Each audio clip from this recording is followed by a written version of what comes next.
Magandang araw kaibigan! Tuloy po kayo sa Felicidad's Channel. Sa mga kwento ng buhay at pag-ibig na hinalukay sa natatagong baul ni Felicidad. Pero bago po tayo magpatuloy, huwag niyo pong kalilimutan na i-like ang video, i-subscribe ang channel, at i-click ang notification bell para lagi kayong updated sa mga parating pa na upload.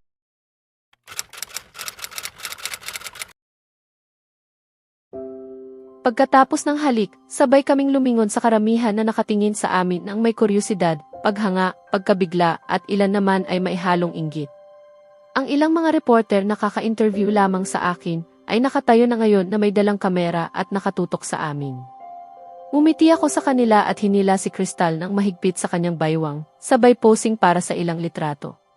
Kahit na inalok kaming magkaroon ng interview kasama si Crystal, tinanggihan ko ito.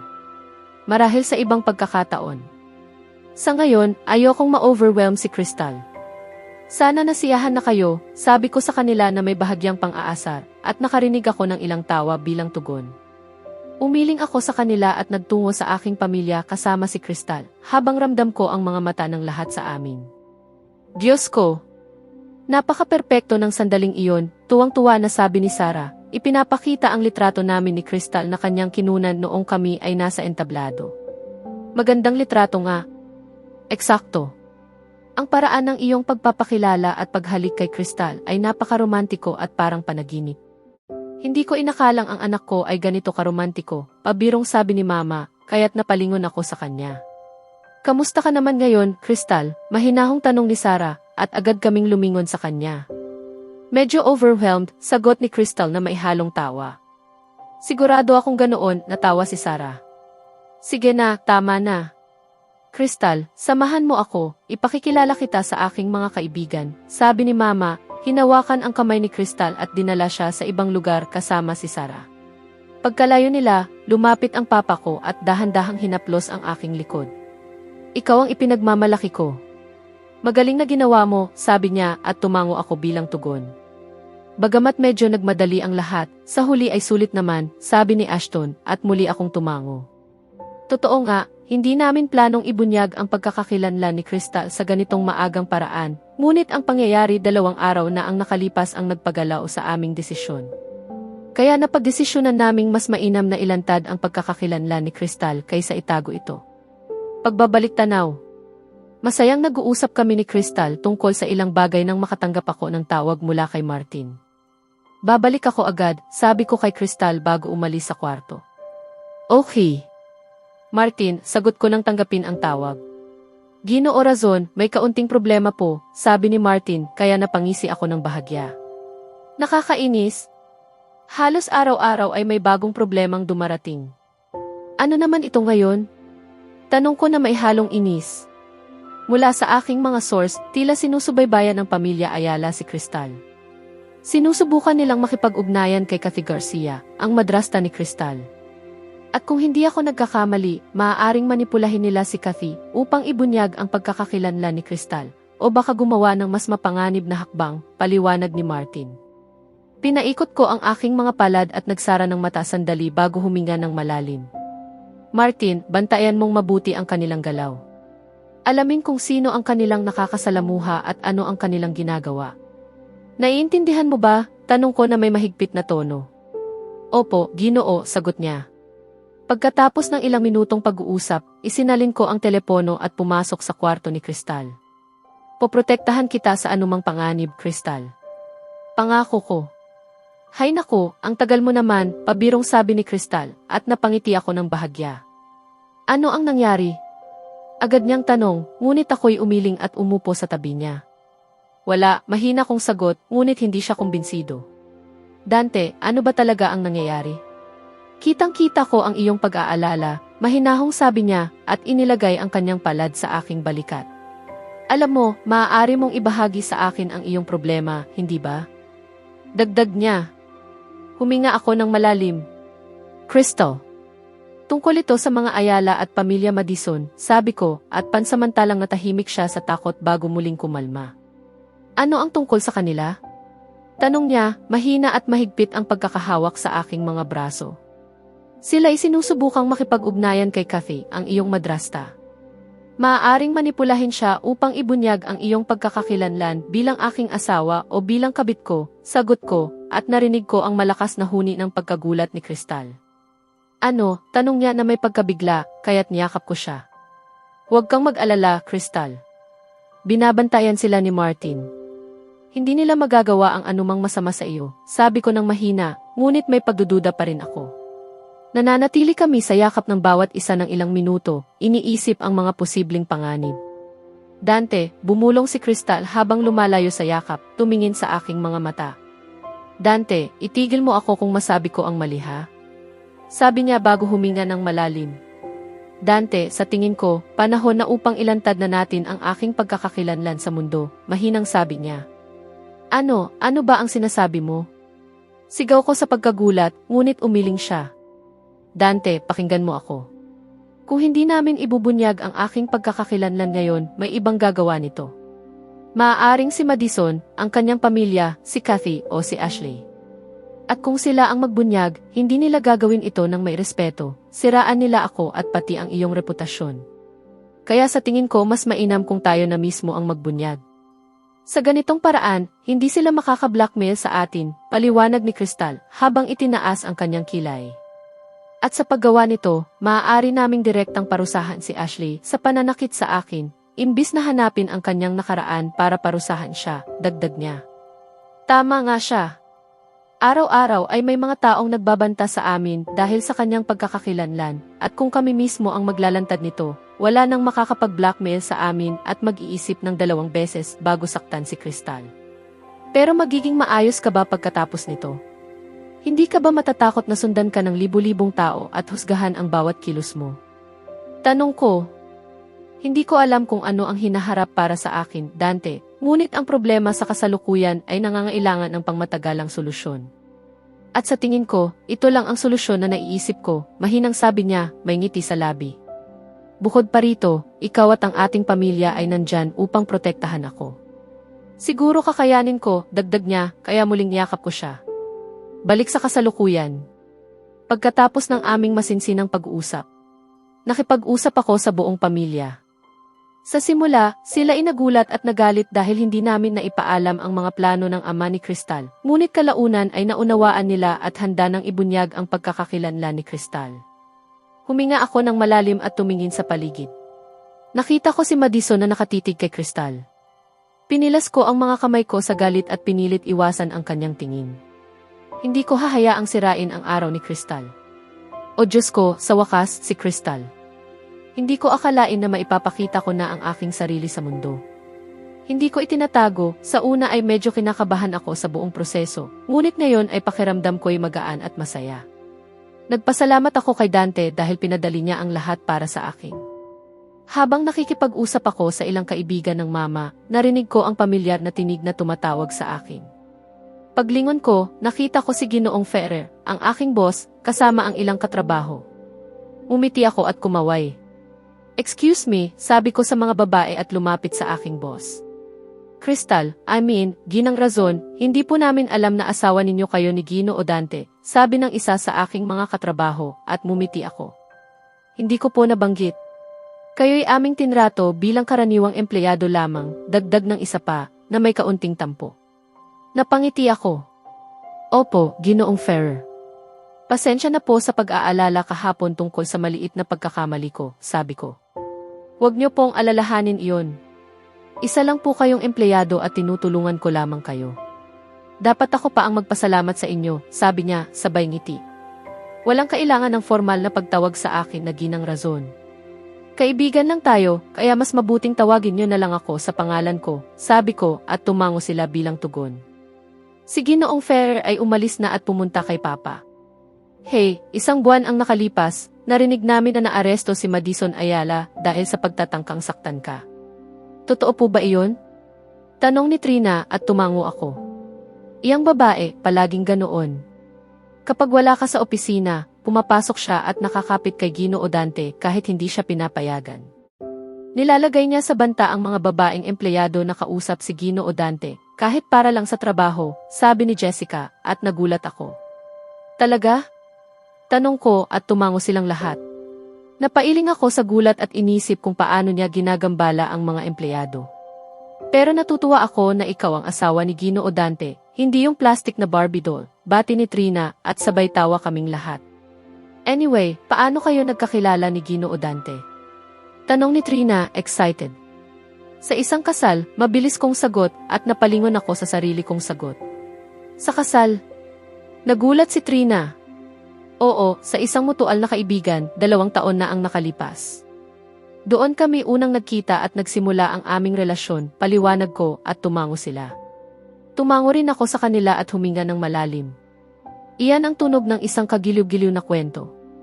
Ngayon, dadalo na ako sa lahat ng kasal, baka doon ko rin makilala ang aking soulmate, biro ni Jessica, at napailing kami. Alam ko, si Jessica ay palaging malandi at madalas nakikipaglaro sa lalaki. Para sa kanya, edad ay hindi hadlang. At may sikreto akong ibubunyag, may malaking crush siya kay Ashton. Napalingon ako sa kanila at nagpunta sa bar para kumuha ng inumin. Habang inaabot ko ang aking mocktail, naramdaman ko ang presensya sa likod ko. Isang matapang na inumin, marahas ang tinig, at agad kong naisip na si Madison ito. Ngunit sa kabalintunaan, sa araw na ito ay hindi ako natakot sa kanyang presensya. Sa halip, ramdam ko ang kumpiyansa na harapin siya at ang kanyang peke at mapanlin lang na ugali. Nang ibigay ng bartender ang inumin kay Madison, lumingon ako upang harapin siya at mumiti habang tinititigan ang kanyang nagingit-ngit na mga mata. Madison, kumusta ka? Sana'y nag-enjoy ka sa party para sa tagumpay ng aking asawa, tama? Bungad ko sa masiglang tinig na nagdulot ng pamumula sa galit sa kanyang mga mata, ngunit mumiti pa rin siya pabalik sa akin. Siyempre, ito ay party ni Dante. Paano ko hindi ito ma-enjoy? Sagot niya, pilit na maihalong sarkasmo, ngunit malinaw na delusyonado ang kanyang iniisip. Ibinaba ko ang aking mga mata at tiningnan si Martin sa likuran namin na nakabantay sa anumang maling galaw ni Madison. Kumindat ako bilang senyales at tumango siya bilang tugon. Dante mo, kailan yun nangyari? Tanong ko na may kasamang kaunting aliw. Noon pa, bago ka pumasok sa eksena, sabay tawa ni Madison. Eksakto. Ikaw ang nakaraan at ako ang kasalukuyan, sagot ko na may ngiti. Si Dante ay patuloy na nagmamahal sa akin. Hindi kanya kayang mahalin, biro ni Madison, subalit malinaw ang pangungutya sa kanyang tono. Talaga? Pero nabalitaan ko na pinilit mo siya noon. Hindi kanya minahal o kahit na gusto, wika ko na may ngiti. Pero gusto mo bang malaman ang isang sikreto? Sabi ko na may peking saya na nagpaiksi ng kanyang tingin sa akin. Si Dante ay nagmamahal sa akin at hindi ako nagsisinungaling gaya mo. Talaga siyang nagmamahal sa akin, masayang sabi ko, nakitang-kita ang pag-inis niya. Hindi nagsinungaling siya sa lahat para iligtas ako sa kahihiyan. Hindi kanya pinapansin, sagot ni Madison, sabay ngiti na may halong pang-aalipusta. Seryoso ka ba? Lalo mo pang sinasalungat ang sarili mong sinabi. Sabi mo na nagsinungaling si Dante para iligtas ako sa kahihiyan, ngunit sinasabi mo rin na hindi niya ako pinapansin, tanong ko na may bahagyang pangungutya. Pero anuman, si Dante ay nagmamahal sa akin at lahat ay nakakaalam nito. At hulaan mo, hindi lang si Dante, pati ang kanyang buong pamilya, na ngayon ay pamilya ko rin, ay nagmamahal at nagmamalasakit sa akin, sabi ko na may matamis na tinig at tiningnan ang paligid. Nakita kong may ilang reporter na kumukuha ng litrato namin ni Madison. Marahil ay napansin ni Madison iyon dahil biglang umiti siya ng malapad sa akin. Walang nagmamahal sa'yo, Crystal. Walang sino man. Ang sariling ama mo ay tinalikuran ka at hindi na muling bumalik hanggang sa siya mismo ay napunta sa kagipitan at kailangan ang tulong mo. Mag-isip ka, Crystal.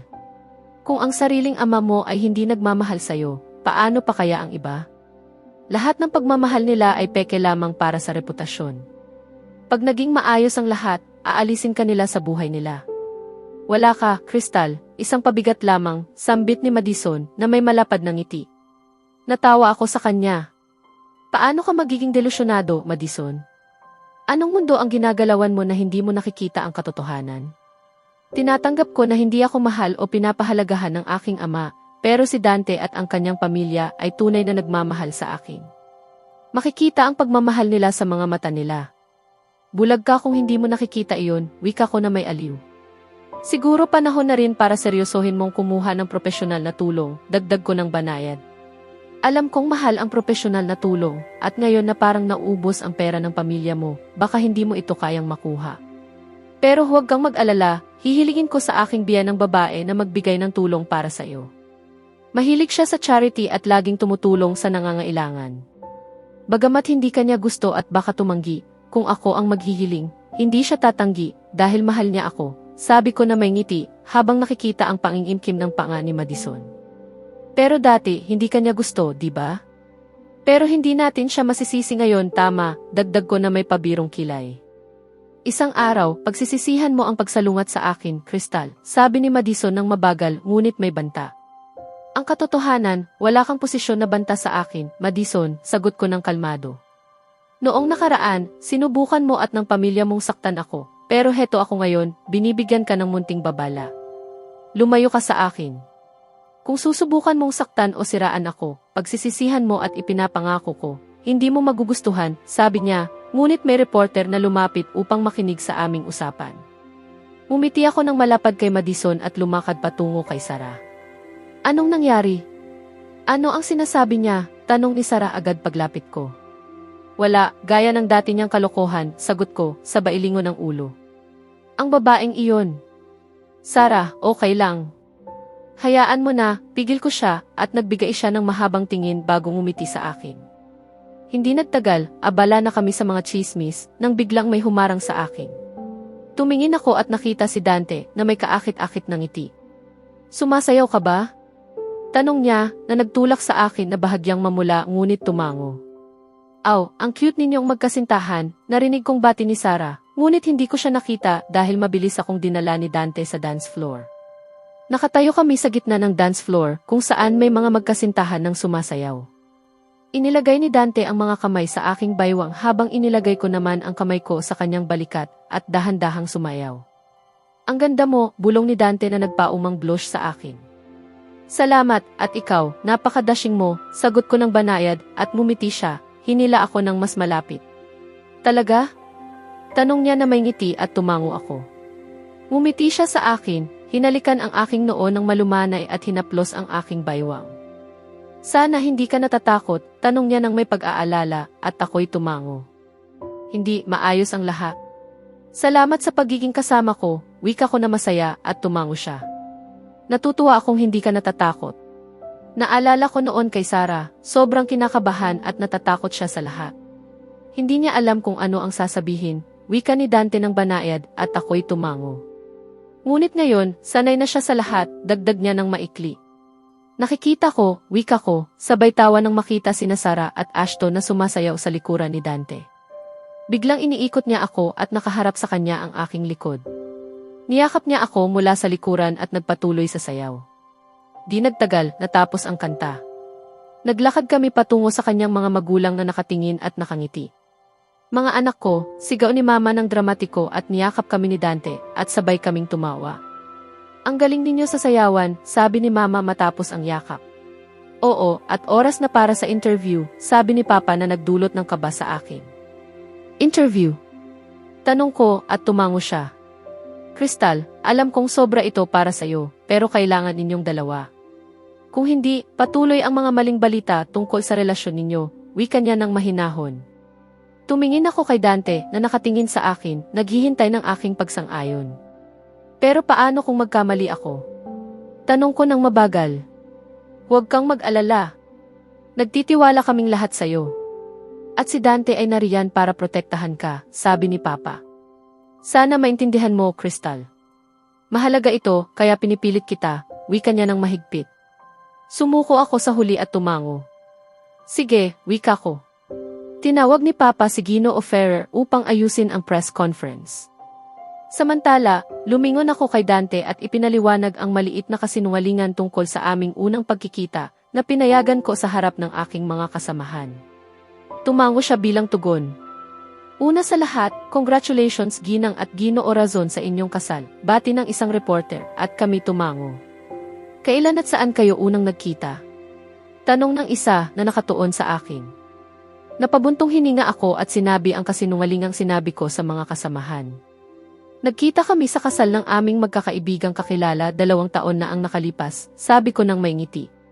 Anong pangalan niya? Tanong ng isa at tumingin ako kay Dante. Hindi pampubliko ang aming kaibigan, kaya pasensya na, ngunit hindi namin maibabahagi ang pangalan niya, kasi nungaling ang wika ni Dante ng maayos. Kailan kayo nagsimulang mag-date? Tanong muli at bahagyang napapalingon ako. Nagsimula kaming mag-date 1 taon at kalahati na ang nakalipas, sagot ni Dante nang may mahigpit ng ngiti. Ngunit noong 1 taon, kitang-kita kayong dalawa ni Madison Ayala. Ngayon, sinasabi ninyong nagde-date kayo, ibig bang sabihin nito ay nagdo-double dating kayo noon? Tanong ng reporter. O nagkakanulo ba kayo kay Ginang Razon at kay Madison Ayala, dagdag ng isa. Ramdam ko ang galit ni Dante, kaya mahigpit kong hinawakan ang kanyang kamay upang pakalmahin siya. Palaging malinaw sa akin na hindi ko kailanman minahal o nakipag-date kay Madison. Para sa akin, lagi kang Ginang Razon. Ang totoo, nagkaroon man ng kontrata si Madison at ang kanyang lolo para magpakasal kami, may nakasaad na maaari kaming magpakasal sa iba kung may iba sa aming buhay. At malinaw, pareho kaming may ibang mahal, wika ni Dante ng matatag. Hain ko siya tinawag o inimbitahan sa anumang ball na dinaluhan ko. Siya mismo ang pilit na pumasok sa buhay ko para sa pera at katanyagan. Kaya hindi ko iniisip na kasalanan ko kung nakita ninyo kaming dalawa, dagdag niya. At bago ninyo i-twist ang mga pahayag ko sa inyong artikulo, muling nililinaw ko, hindi ko kailanman minahal o niloko si Madison, wika niya ng mahigpit. Tahimik sandali, ngunit nagpatuloy ang mga tanong. Kung hindi ninyo minahal si Madison, bakit hindi ninyo ito nilinaw noon? Tanong ng isa. Mas mabuti pang magsaliksik muna bago kumuha ng interview, wika ni Dante ng bahagyang inis, ngunit muling nagbago ang tono. Hen ko kailanman sinabi na minahal ko siya. Palagi niyang sinabi iyon, kaya mas mabuti pang itanong ninyo sa kanya kung bakit siya nagsinungaling, dagdag niya sabay iiling ng ulo. Ginoo Razon, hindi ba ninyo sinasaktan ang karakter ko sa mga sinabi ninyo? Tanong ng isa. Hindi ninyo ako kilala, ngunit may lakas ng loob kayong tawaging ako'y manluloko. Samantalang kilala ko si Madison at kanyang pamilya, hindi ako magsasalita laban sa kanila na siyang totoo, wika ni Dante, sabay taas ng kilay. Kung talagang ganito si Miss Ayala, bakit ninyo siya inimbitahan at bakit nakipag-usap si Ginang Razon sa kanya? Tanong ng isa, naghihintay ng paliwanag ko. Si Miss Ayala ay kadate ng isa sa aming mga bisita, sagot ko ng may ngiti. At ang pakikipag-usap ko sa kanya ay simpleng pagbibigay galang bilang isang panauhin sa party. Siyempre, batiin ko siya ng maayos tulad ng sa iba, dagdag ko at tumango siya. Ginang Razon, ngayong nakilala ka na ng publiko, maaari ba kaming asahan na mas madalas kang makikita mula ngayon? Tanong ng isa sa mahigpit na tono. Sa totoo lang, hindi, isa akong pribadong tao at palaging ako lang. Bagamat dadalo ako sa mga party ng aking asawa at pamilya, wala nang iba. Mas gugustuhin kong mamuhay ng tahimik, malayo sa spotlight, sagot ko ng kalmado. Napakabuti. Ngunit, nagpatuloy ang aming interview ng kalahating oras. Pagkatapos, nagpus kami para sa ilang litrato. Matapos ang interview, bumalik kami sa party at nag-enjoy sa gabi bago tuluyang umuwi sa aming tahanan. Sa wakas nakauwi din. Sa susunod na kabanata, haharapin ni Dante at Crystal ang mga bagong intriga matapos kumalat ang ilang edited na video ng kanilang interview na naglalayong sirain ang kanilang reputasyon. Ngunit higit pa roon, isang misteryosong mensahe ang matatanggap ni Crystal mula kay Kathy, ang kanyang madrasta, na magbubunyag ng lihim na maaaring yumanig sa buong pamilya Razon. Kaya abangan natin